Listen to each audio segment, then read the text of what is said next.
Peace and wellness to the family, man. Hope everybody's doing all right tonight, man. Hope everybody's been doing wellness. I hope everybody has been keeping up with Supreme Wellbeing in the YouTube channel, the pop-up shops, everything we got going on the website, the new mushroom coffee, the new yoni steam from Asher Setmet, my wife, and I hope everybody is tuning in to all of the wonderful holistic wellness options that we have over here at Supreme Wellbeing, man, because I'm here to say that we stand on four principles over here: subconscious mind, self control, self love, and self investment. Now, self investment is my main goal of service going into just doing business in my entrepreneurial journey with Supreme Wellbeing is help me help you invest in yourself to service you. How can I serve? How am I going to be the best servant and provide the greatest services that I can for people to come more into showing themselves our ultimate self-love, self-subconscious mind, self-investment, self-control, and self-love, the four principles of supreme well-being. But what I want to get into is, speaking of self-love, one of the things I wanted to get into real quick, I wanted to talk about, has been on my heart to talk about, is meditation through diet. A lot of my spirituality that I'm noticing just moving forward within my plant-based journey came from me really investing a lot, not just into myself, but on a deeper level of higher purpose within my consciousness and reaching higher levels of consciousness is planetary wellness. Planetary wellness and how my lifestyle contributes to that. Now, that can get kind of deep. I'm going to save that for another discussion where we're talking about planetary wellness. But my meditation through diet comes from me being able to go on mental diets and release thoughts and put my actions above my emotions within my everyday lifestyle by way of what I put into my body, by way of the love that I'm showing myself on how I'm treating myself by the information that I'm feeding myself on what I consume. Now, I'm far from perfect. You know what I'm saying? I'm far from perfect. I do still consume some things that some will say that is toxic for the body, maybe TV shows, maybe some music that I'm listening to that I shouldn't. But I'm noticing that I'm able to look at it from a different lens than I used to, which allows me to look at things outside of the power of imagery that they use to brainwash and condition other people. Wow, what do I mean by that? Right? Okay. So,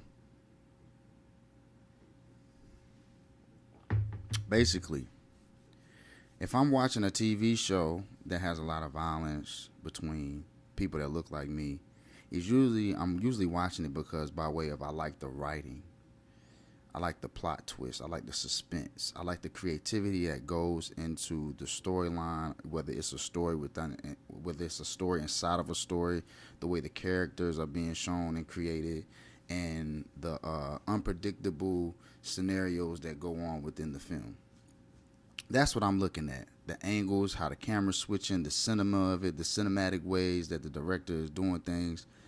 That's how I look at it. That's how I'm looking at it. I'm not looking at it from a place of genocide or black on black violence or things of that nature, which makes it good for me because of my perception while looking at the film. Right? But that comes from a lot of subconscious mind work and me being able to renew my mind in different ways of healing that I use within myself. You know what I'm saying?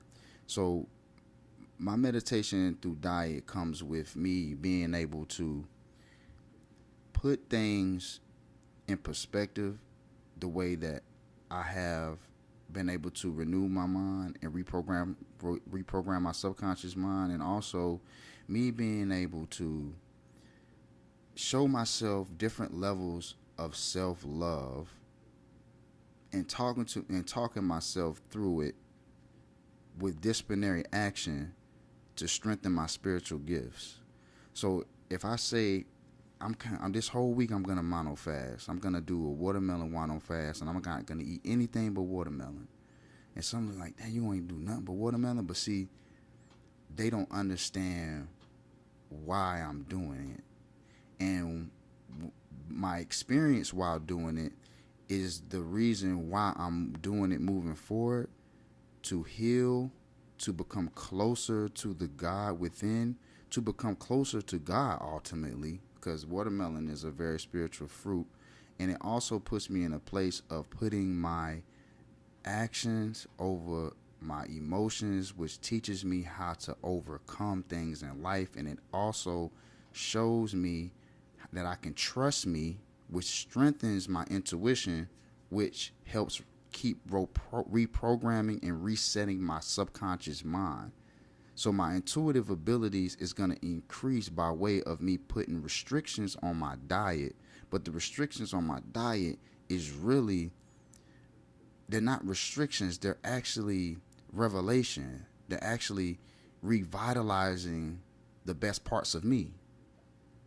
So we're not restricting ourselves from anything. We are literally taking away the privilege and the constant stimulation of dopamine hits through food, when we really should be seeking the serotonin, which is the serotonin is mostly produced in the gut, for longevity and long-term happiness, not just the short-term pleasure of different foods that we're eating throughout the day that just make us feel good, that are not good for us. You see what I'm saying?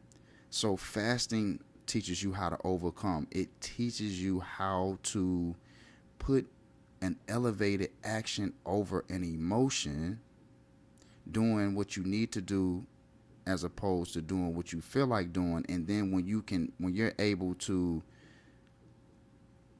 level the action with the emotion, this is when you're able to bring the level of action and match it with the emotion.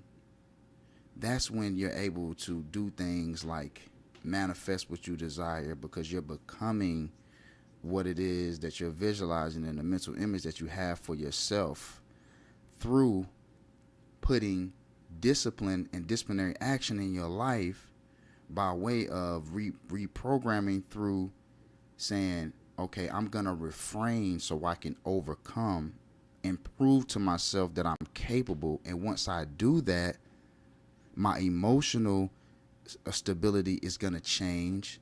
My hormonal balance is going to change. So now I can meet my actions with the elevated emotion, which brings forth the mind and heart coherence and making you able to be the sole creator of your whole reality and create the energy to bring forth and create anything that you want and desire, to be able to manifest anything that you want to desire, because you're conjuring up the energy from the greatest part of you, which is the eternal part of you, which is the part of you that cannot be destroyed. So you're strengthening that through a physical manifestation of what you're putting into your body, which is changing your neuroendocrine, your neurochemical reactions in the body, which is bringing your hormones to a balance, which is taking your neurotransmitters into a different direction, which is making your mind and heart connect, which is going to ultimately take you to a place that you've never been before. And that's what spirituality is about. It's about you finding out different things about yourself that you never knew. The only way you're going to do this is through disciplinary action.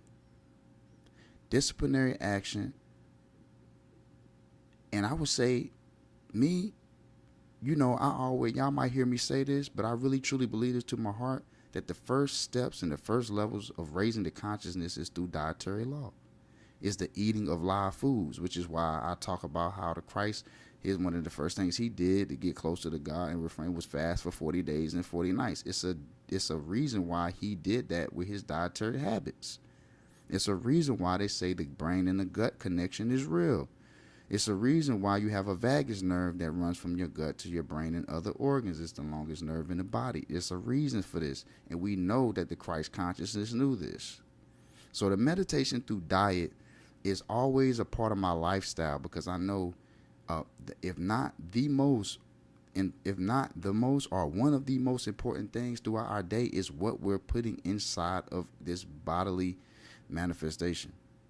Is what we're putting in, with the information that we're feeding ourselves. That is one of the most important things, if not the most important thing that we're doing throughout the day.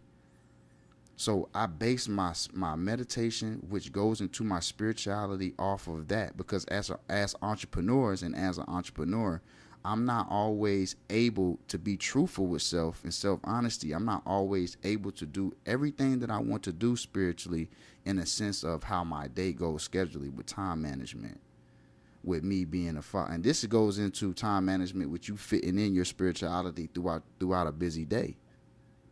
Because we always got to prioritize that. We always got to prioritize our spiritual wellness. That's why I'm speaking on meditation through diet and living life like a meditation, because I've been blessed to own a company called Supreme Wellbeing, which I embody every day, which puts me in a place of a meditative state. It puts me in a place of a meditative state whether I want to or not, because I'm constantly servicing people with their greatest asset in their life, which is their health. Every single day, I'm thinking about different ways how to do this. So my meditation is through my diet, not just through my dietary, but also mental diets, emotional diets, social diets. I might go on fast to where I'm not communicating on the outside to nobody, but I'm spending the whole day communicating with myself. I might just fast, and I'm not even saying nothing to myself at all. I'm just quiet. I'm not saying nothing outside of myself at all. I'm talking within on my inner communication. I might go on a social fast. You know what I'm saying? Because it's all the meditation through your dietary law. I use my dietary law as a form of meditation. Now, one could say, well, what if one is in the business of landscaping or culinary arts or an educator? Sometimes things can get busy. I understand things can get hectic. But how we take and move through the day and use the day to our advantage rather than letting the day use us is saying, okay, slow down, breathe. Is what I'm doing what I love to do? Is what I'm doing fitting into my purpose? If not, let me associate it with such so I can get into a meditative state.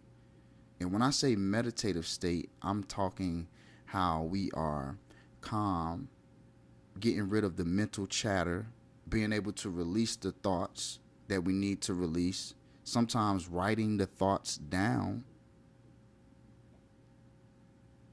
asking ourselves, are they true? Moving forward, moving past those things, getting through all this static only to get closer to the God within. That is the meditative state. Is the journey of you finding the eternal part of you throughout your day, throughout your schedule, on a consistent basis, and finding the things that help you do so and sticking with those things.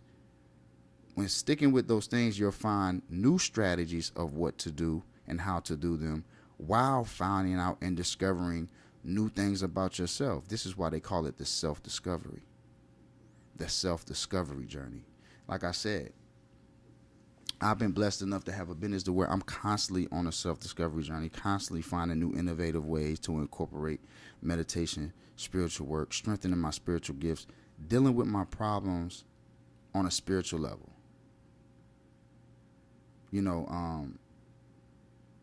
I was having a conversation with my wife the other day, and she was talking to me about how she doesn't like the way certain people talk to me, and she was right. She was totally correct about that. And I thought about it. I meditated on it, and I came to the conclusion that a lot of the times when I'm dealing with my problems now, I'm dealing with them through the unseen community. I'm dealing with them through the unseen community. What do I mean by that? Well, I'm dealing with my problems on a spiritual level, based off of if somebody passively disrespects me, or they passively throwing subliminals or some type of word spells they're trying to cast or projecting. I usually tune them out, but I'm tuning them out in a way of I've worked on my emotional reactivity and control, but I'm actually tuning them out too because I understand that I'm protected by something that is way more powerful than me. And if this person does have any ill intentions or negative thoughts or trying to cast any type of ill will towards my way, I understand that it's already handled. And what's going to handle it for me is for me, and it has nothing to do with me by way of how that person gets handled for trying to negatively affect me or trying to disrespect me or trying to bring me down or discredit me or devalue me in any type of way.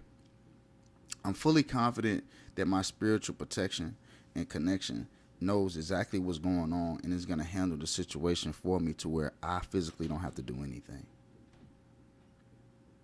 I truly believe that. And I think people that, that are getting more into their spirituality and who claim to be really close to God and on a real spiritual journey, I think that we should observe that a lot more with understanding what spirituality is. And if you truly have faith in what it is that you call God, then you shouldn't be worried about things when people are doing things like that to you. And you should be able to control your reactivity towards things like that because you have faith and confidence that it's going to get handled. Now, I'm not saying don't stand firm. I'm not saying don't speak up for yourself. And I'm not saying don't just to stand for disrespect. But the way you do it and how you handle it shows how much you believe in God. I truly do believe that. I'm coming to understanding of that. I'm coming to understanding that the more I get out of my ego based off of what I feel like somebody is trying to do to me, the more I understand, the closer that I'm getting to the protection, the unseen protection and community that's going to handle it for me, which I won't have to do anything. This is the message. I told my wife that our relationship was going to be very mystic.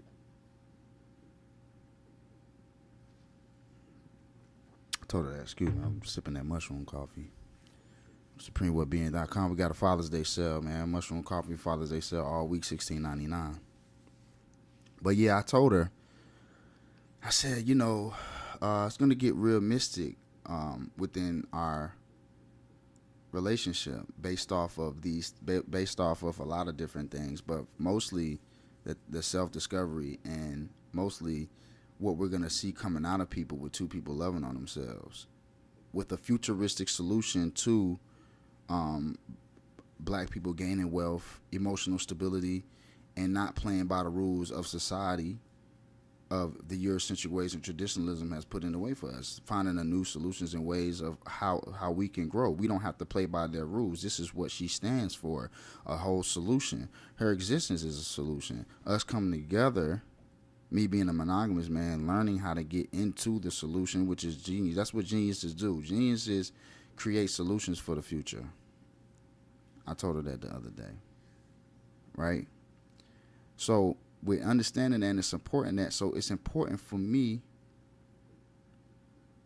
to move towards the solution and understand the traditionalism that we facing now today as a people, and standing strong on the solution and elevating the spiritual wellness of humanity through things like polygamy, through things like getting away from the Eurocentric ways and tradition, through doing being a cornerstone and forerunner for the future of spirituality, understanding what the future is for religion, for organized religion, understanding and using your intuitive abilities to know what's going to happen with that. We know what's going to happen with that. We see what's growing in it. So it's all about self-actualization, man. Going within yourself and not looking without yourself, because the kingdom of heaven is within you. It's all in the books and it's in the scriptures. It's right there for you. It's right there for you. So the mysticism is going to come by way of that. This is what I told her. Because of when you're in your purpose, there's nothing else but that to embody. And if you try to run from it, for those that know the story of Jonah in the Bible, you can't run for the purpose and the intention that God put on your life, especially when it's urgent. There's nowhere you can run. There's nowhere you can hide. In fact, if you try to run, you try to hide, the only chastisement is going to come from you running and hiding from that purpose, that which is for you. Because you're going to be miserable. You're going to be running. You're going to be hiding from something that you know that's your destiny.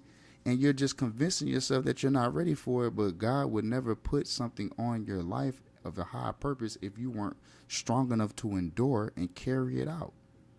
That's why it's important that we embody our lifestyle and treat it as a meditation. It's meditation through diet, meditation through mental diet, emotional diet, spiritual diet. You know what I'm saying? Real talk, man. We just gotta, that's just something that this is just real, from the heart that I wanted to talk about real quick, man. We coming with something like a part 2. You know what I'm saying? The people said they wanted a part 2 on the polygamy and power. What was the name of that joint? Let me see.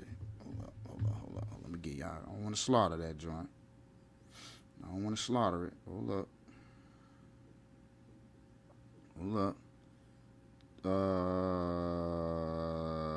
Poly and purpose. Poly and purpose. We will be doing something similar to a part 2 on that. We're going to get into more of the culture of it, of what what Asher stands for when it comes to poly. Why this is a solution, and why the possession, there's such resistance when it comes to it, and why it's always an opposing factor of like, well, if y'all can have wives, then we can, if we can have multiple husbands, and y'all can have multiple wives. Yeah, that is correct, but that would be counter-revolutionary, because we know the status quo of the black man. There's not enough of us out here. We're dying, we're getting murdered, and we're incarcerated. And on top of the homosexual brothers and sisters, you know what I'm saying? That's not, then that's a whole nother category of how they can reproduce moving forward and stuff like that. So it's like, if we have to be honest about where black men are and the numbers between us. So it wouldn't be really, it wouldn't be beneficial for us to go in a direction of women with multiple husbands, because that would be totally counter-revolutionary to the solution for us, for it being a solution for us, not a lustful reason for men to have multiple women. But that goes into the work that men have to do to gain back the trust within our women. And that's what I stand for. I understand where that comes from, and I understand like the trust issues that black women have with black men. It's just a fact. We got to clean that up and become more spiritually sound, and become more spiritually trustworthy for them to come into us and to trust us to lead. So y'all be looking out for that. That's a little bit of brief summary of what we're going to be getting into with that. But it was good talking to y'all. I see y'all next time. Peace and wellness to the family. Y'all make sure y'all go to the website, www.mysupremewellbeing.com. If you use the promo code Plant-Based Oasis, I think I got a promo code Plant-Based Oasis, 10% off. Plant-Based Oasis, 10% off. I will correct that if I slaughtered that in the description. So be looking out for that, okay? Peace and wellness to the family.